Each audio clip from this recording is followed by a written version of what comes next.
thanks for coming, everybody who's seeing this. We apologize for starting a little bit late. We were having some tech issues, so I ended up pushing back the time by about 15 minutes, but we are all here now. And I'm really excited to have Stacy Juba with us. She's going to give us a great little workshop on editing and, well, kind of some different aspects of editing in your novel, which I will get to in just a minute. So especially because we're starting late, I'm not going to do too much before we just kind of dive into the workshop, but I just wanted to remind you that next week I will be beta launching my course for anyone who's interested. So stay tuned for that, and I will give you more details at the beginning of next week. It's just going to be open for a short time, and I'm just looking for a few people who'd be willing to go through it at a steeply discounted price and give me some feedback. So just put that on your calendar if that's something you're interested in. Also, make sure and get your freebies. Remember that I have the Ultimate Villainy Checklist and also the 9 essential plot points, and I will put those links again in the comments of this post so that you can pick those up. They're just free resources for you. And make sure that you join the Prolific Author group, okay? So with that, let's turn the time over to Stacy. Stacy is an author herself and a freelance editor, so she knows all about editing and the kinds of mistakes authors make in their writing.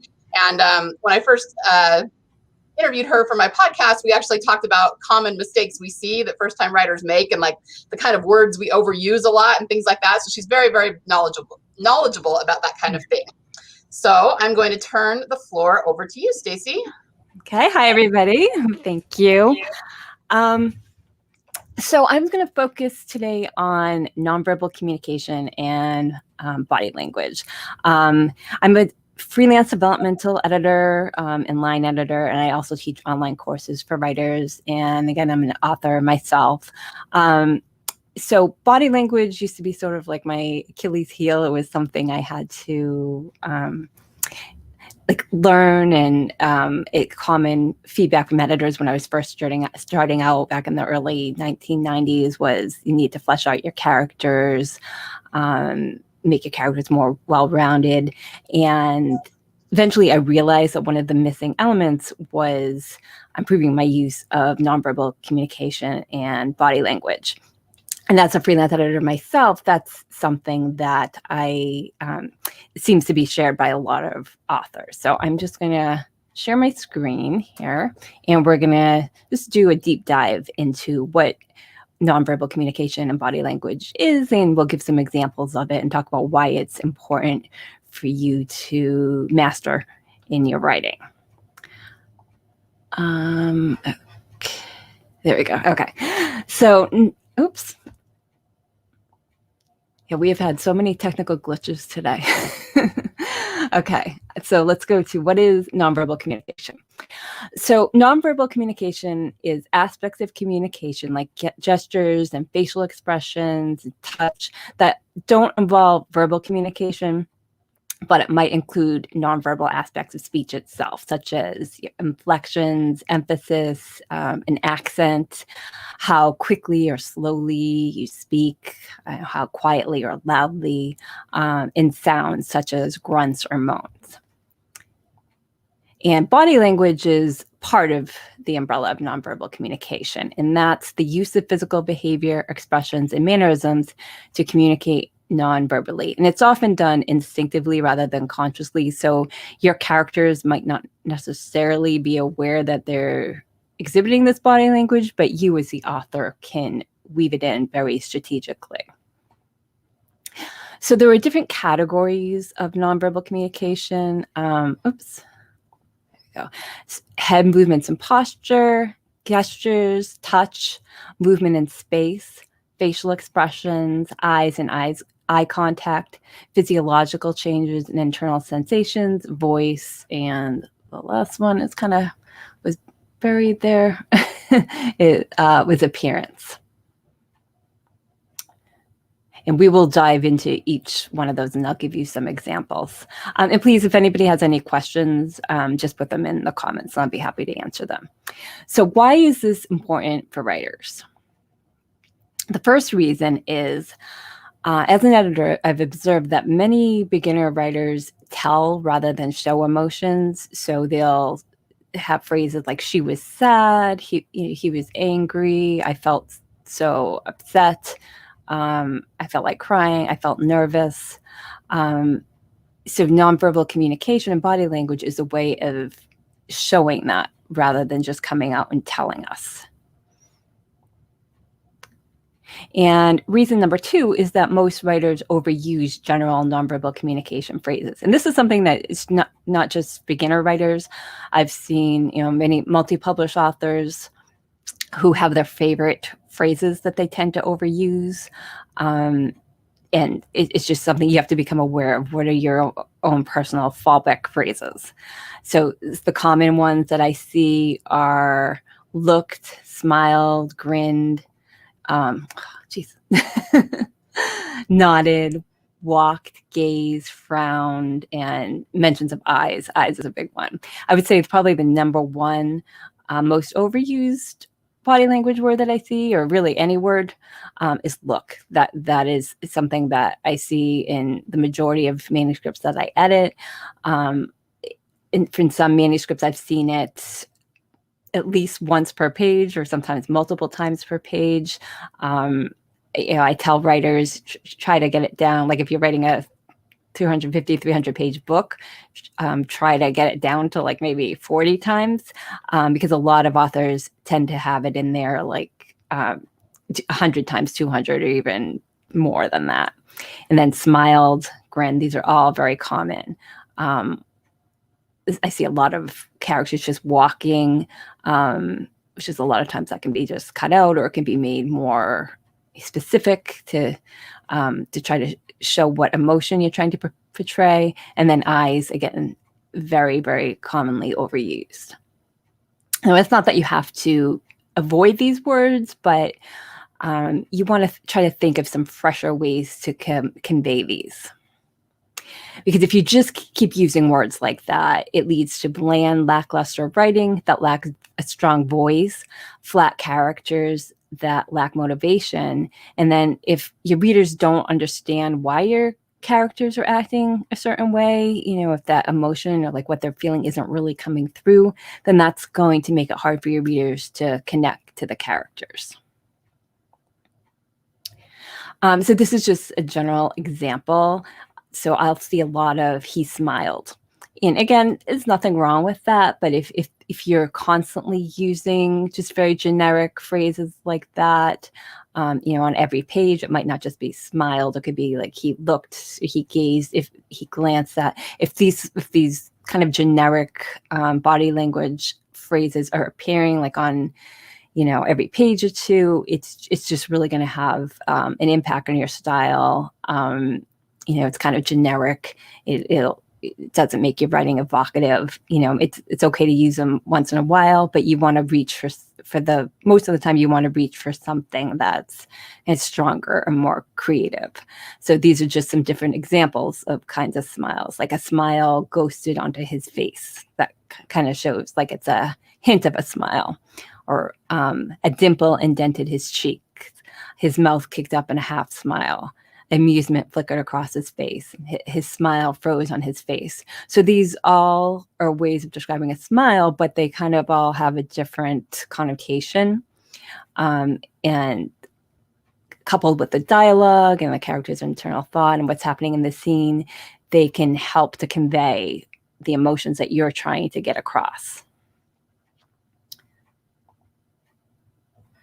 Now we're going to go into those categories. Remember at the beginning, I was going over the list of nonverbal communication categories. So now we're just going to go into them one by one, and I'm going to give you some examples for each category. And feel free in the comments to write like what emotion you think could go with some of these phrases. For example, a curt nod or an easy nod, that's obvious, but that gives a little bit more information than just saying like she nodded. Hunched over in a chair, that could imply being down or depressed, for example, or somebody could just have a backache or be tired. You don't know, but depending on what else is going on in the scene, this just sort of layers it, so it's further evidence of whatever you're trying to get across to the readers. Stood stiffly, leaned forward, sat on the edge of the seat. So leaning forward and sitting on the edge of the seat could imply that somebody is interested, or listening closely, or sitting on the edge of the seat could imply excitement. Gestures, so that, for example, gestures could be hand movements, arm movements. It could even be like with your feet and legs. So it could be motioning someone over, steepling or folding or tenting your hands in your lap, curling your hands into fists, a hand flying to the mouth, raking your hands through your hair, tapping foot up and down. So again, feel free to put in the comments, what emotions like some of these prompts remind you of. For example, tapping your foot up and down, that might be something you do like when you're bored. So if your character is bored, you could have him yawning, tapping his foot up and down, rather than just coming out and and saying, Mike felt bored. This is just some evidence. A hand flying up to the mouth, that could convey shock or surprise. Touch. Touch can really communicate a great deal. It can convey like intimacy, discomfort, your confidence level around someone, and a lot more. So, for example, there's a difference between a firm handshake and a clammy, slippery handshake. If somebody reaches out for your hand. Brushing hair out of someone's eyes could convey, it could be like a romantic touch, a romantic gesture with touch, or it could be compassionate, if somebody is upset or crying. Circling an arm around someone's shoulders, poking someone in the chest, like with your index finger, that could convey like annoyance maybe. Shoving or hitting. Hands brushing against each other. Again, that could be like hinting at a bit of romance. So there's lots of ways that you can incorporate touch into your book. And then movement and space can also give an important clue to your character's moods in relationships. So it can reveal like how comfortable your characters are around each other or how uncomfortable. Hostility, dominance, or love and affection. So running over to greet someone could convey like eagerness or happiness, whereas swaggering into the room is more like confidence or cockiness. Failure to rise for handshakes, that's kind of shows like a snub. Backing away a step, looming over. So someone who's looming over, your character could be trying to act like intimidating, and if one of your characters backs away, that it could sort of hint that they're feeling intimidated. Jumping out of the chair could convey like excitement or just shock, depending on the context. So it always also depends on the context of what's happening in the scene. And then facial expressions. I tend to see a lot of like smiling and frowning. Again, you just really want to think about what exactly you're trying to portray and try to find some fresher expressions or just more concrete expressions to try to get the character's emotions across. So nibbling your lower lip, the character might do that if they were just thoughtful, or it could be a nervous reaction, a vacant expression, oily smile, a clenched jaw, it hints at some maybe anger or annoyance, a face turning ashen, or a brow wrinkling into deep lines. Those are all examples of facial expressions. And then eyes and eye contact. Again, as I was saying before, eyes are very overused, but they can be used strategically also. So you definitely don't want to get rid of using eyes in your books, but you want to do a search and make sure you're not using eyes like 100, 150 times. Just everything in moderation.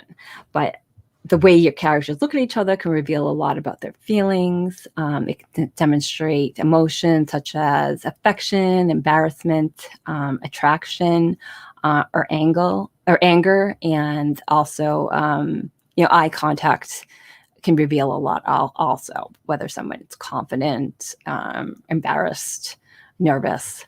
So examples are averting the gaze, eyes softening, gaze sliding downwards, eyes glistening with tears, gazes meeting or colliding, and peering up through the lashes.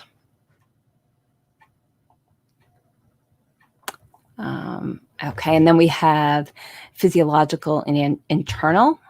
So this is sort of like the nausea, like breathing, like breathing quickening, or panting, flushed face, accelerated heartbeat,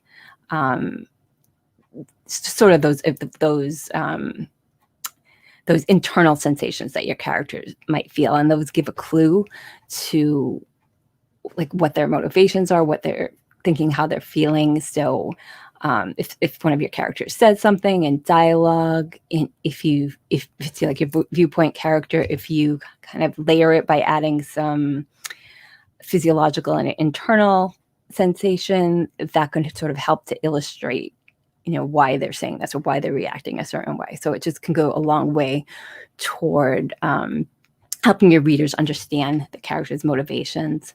So examples can be sweat dotting the forehead, feeling a heaviness in the chest, blood flow surging to the face is a way of saying the character is blushing or flushing, a lump clogging her throat, her heart thundering in her chest, tingling nerve endings. Those are all some examples of internal reactions that your characters might be feeling. And then you could argue that mental and psychological reactions are kind of part of that physiological and internal sensations, but I'd like to just kind of make it a little bit separate, because this is just sort of more psychological as opposed to like your heartbeat or pulse hammering, where those are more physiological. So it's important to pay attention to both and to include both in your book for your viewpoint characters. So examples would be like, is your character feeling jumpy, restless? She's feeling like a twinge of sympathy for someone. Maybe she's nervous about confrontation she's going to have and is mentally rehearsing what she's going to say. Someone who's embarrassed might just want to disappear. If the character is excited, they might feel like a buzz, charge, thrill, or zing, like shoot through them. They could brace themselves for something, for bad news or for something that they're not looking forward to. And then voice, there's a lot you can do with voice also. Is this an expression that it's not just what you say, it's how you say it. So how your characters speak can reveal a lot about them, like through their tone, their inflection, their timing, and the pace of what they say, whether they're speaking quickly, slowly, loudly. So, for example, using a placating tone, voice sharpened, surly ring to the voice, someone that's booming orders, cutting in or interrupting, and stumbling over words are all examples of ways you could use voice. And then appearance is really just like description, and this is important also to include in your book, that to choose your descriptive details carefully, to convey the type of details that you want your readers to like associate with that character. Like pick these details strategically. What are you trying to get across about this character?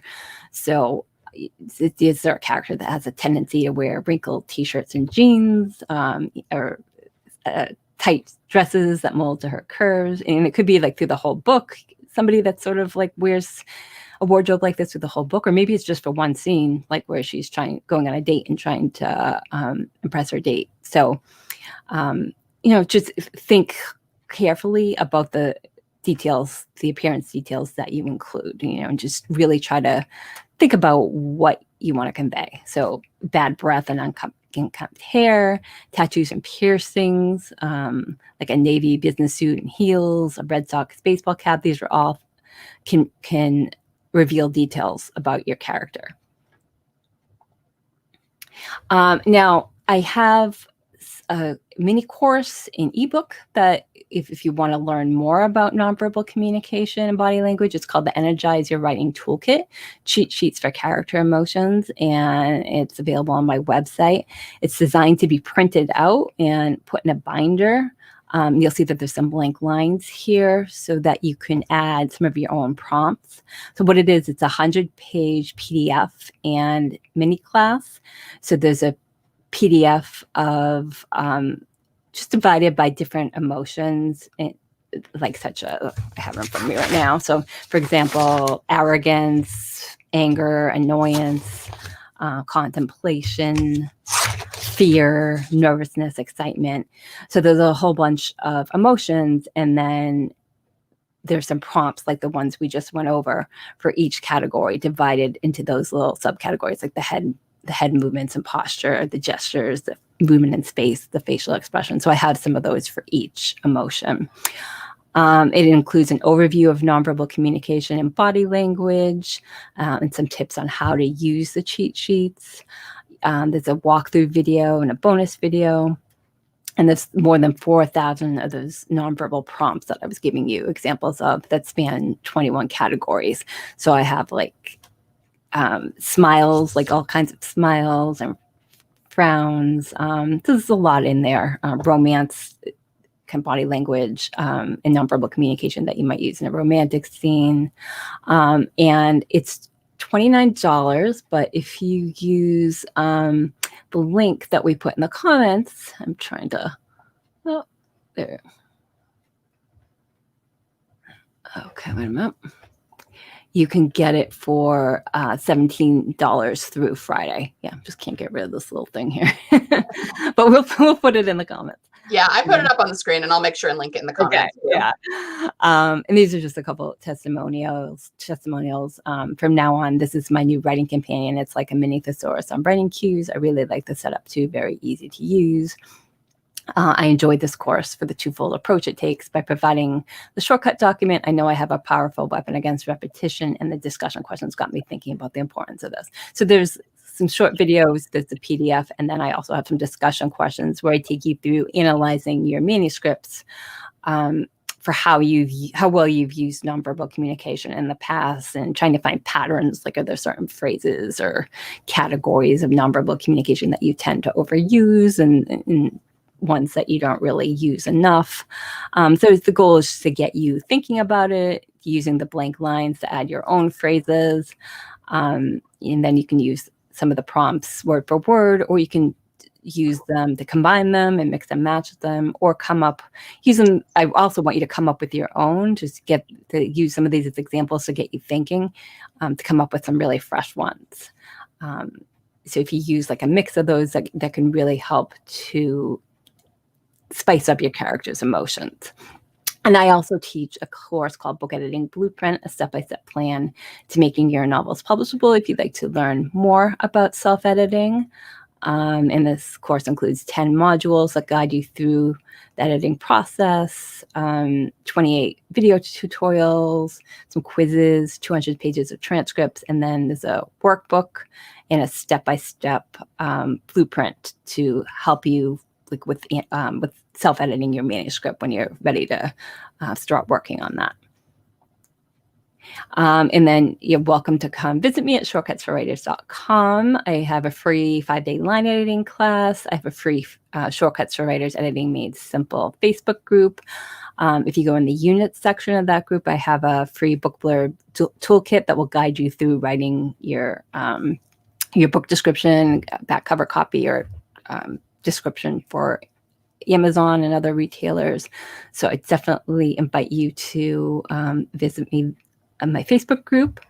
And if anybody has any questions, just let us know, or I can check back later. And if you're watching the replay, I can check back, and I'm happy to answer you. Great. Let's see. Thank you so much, Stacey. That was a great presentation. And I actually do have a couple of questions that maybe you could answer real fast. So I noticed when you were talking about the, how to create better descriptions, like instead of saying he smiled, you had like a smile ghosted onto his face, those ones. So would it be fair maybe to say that you should put verbs into your descriptions of the emotions? I noticed most of those had verbs in them. Yeah, because I think verbs are going to make them more active. I think a lot of writers tend to write more passively. I see like a lot of felt, also feel and felt. Those are really common. That's a big one for me. I will admit I use felt, and my critique partners always get me on it. Yeah. And again, it's not like you can never use it, but you tend to, Right. if you have like a favorite word, it just tends to creep up over and over. And then once it's pointed out, you're like, oh, you become more aware of it. But I think, you looking for more, just more vivid verbs. You can even use a thesaurus to help you, just, right. Yeah. Instead of like saying I have this open, the toolkit just open in front of me, but like as an example, like instead of saying his legs felt unsteady, you could say his knees buckled or weakened or sagged, so that you can see how those verbs are just more vivid. Yeah. So do you have one thing I was going to ask is if you had any resources to help with this, but it sounds like your courses are kind of the ultimate resource. Those sound really cool. Yeah. And I actually created the initial version of this PDF. I created it for myself many years ago because, as I was saying, that was sort of my Achilles heel, was like trying to flesh out my character's emotions and trying to find fresh ways to convey it. So I started this sort of like a word file compiling different prompts for different categories, and it just grew and grew and grew over the years. And then when I became an editor, I saw that, it's not just me. A lot of other writers had this issue also, and then I expanded it and added some more categories and everything, because I realized, I think other people could benefit from this too, because it's something you don't necessarily think about. And but once you start really working on improving it, it can really enhance your novel. And even if you write like memoirs or creative nonfiction, if you're writing about people and places, you still want to convey those characters. They're really characters, even if it's something that actually happened, but you want to convey their motivations and just try to make it as vivid and engaging as possible. And this is like a tool that can nonverbal communication is a tool to help you to do that. Awesome. And do you have any tips for how they can find their weaknesses? I mean, other than just reading through it, is there any other way that you in particular look for it, or you just have to kind of old-fashioned? You could like do a search, like you use the find and replace. You could search for you could search for a word like felt.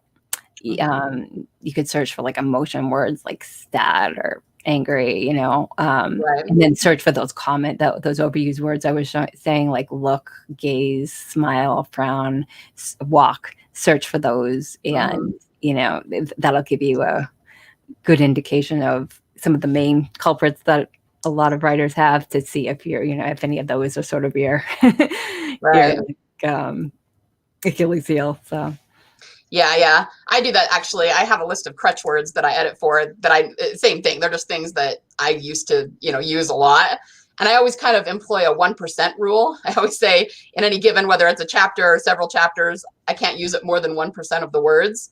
And I think I'm like way below that now. Usually I end up at like 0.5% now. But when I first started, I used them so often, I had to force myself down below 1%. It's hard too, because they just come, like when you're writing. And again, you don't want to, like, when you're writing your first draft, I don't want to make it sound like it has to be perfect when you're writing your first draft. Just get that draft down. But the more you kind of train yourself to do this, like if you go through your manuscript and once it's finished and you start pumping it up, you're going to really realize how much stronger it's getting. And then you'll sort of, for your next manuscript, you might not have as many, because it's sort of like you're retraining your brain to write more, actively. So it'll just become more natural. The more you use it, the more you do it. Sure, for sure. Well, great. Thank you so much for presenting today. One more time, we will put these in the comments, but here's the link you can use. to get Stacy's course. And when you check out, just use this code, Liesl17, and that'll give you the reduced price. So I will make sure and put those in the comments. And if anybody has any questions for Stacy, just feel free to comment them and she will try to get back around and answer them. Any other last minute advice you want to dispense, Stacy, before we call it a day? Just really remember to try to show and not tell. I mean, there's a place for telling, but just really take a look at your manuscript, and you want readers just to really be able to feel like what your characters are going through. Look through some of your favorite books that you've read, and analyze like why you're so attracted to them, or why certain characters resonate with you. And a lot of times it's because you can relate to them. So just think about how you can get your readers to understand your characters more without coming out and telling them. You just find ways to show it. Right. It's all about the emotion, right? Yep. Awesome. Well, thanks again for being here. We really appreciate it. Oh, thank you for having me. Bye.